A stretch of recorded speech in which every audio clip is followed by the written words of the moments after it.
Yo mga idol, kamusta? Sports Talk PH nga pala.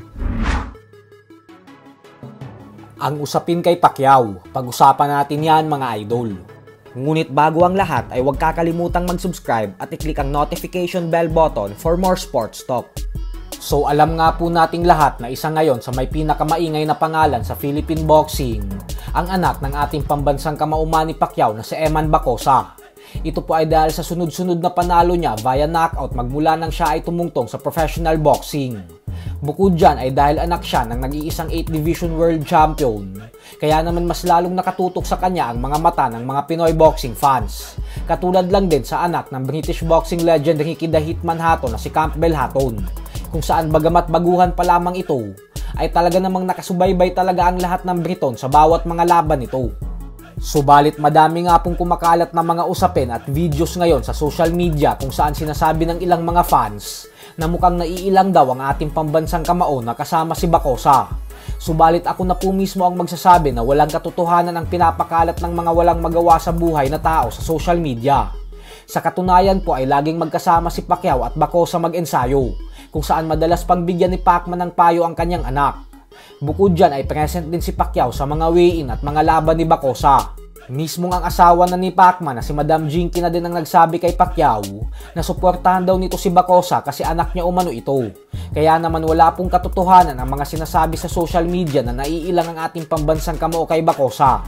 Sana po ay tigilan na yung mga ganyang usapin dahil kawawa naman yung bata na halatang halata naman na mahal niya yung kanyang ama.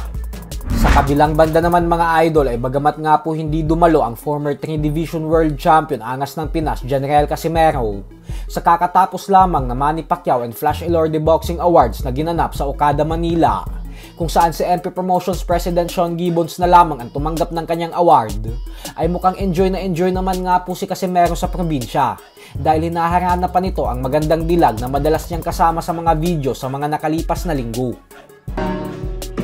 Kagtuya petang Ito yun. Suling-suling tas kwente Pagda petang Pusing-pusing ka Mura juga modelog as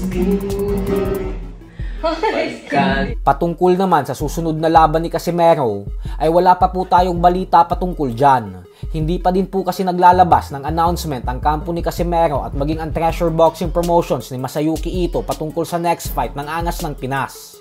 Kaya naman hindi pa po natin alam sa ngayon kung ano ang magiging plano nila.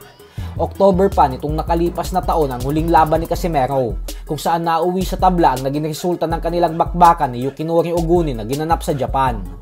At para naman sa mga nagtatanong kung anong award daw ba ang nakuha ni Casimero na siyang tinanggap ni Gibbons, ayun po yung parangal na ibinigay ng Pacquiao at Elorde kay Casimero gawa ng naging WBO Global Super Bantamweight Champion ito sa pamamagitan ng pagtalo kay Filipos Nitumboa.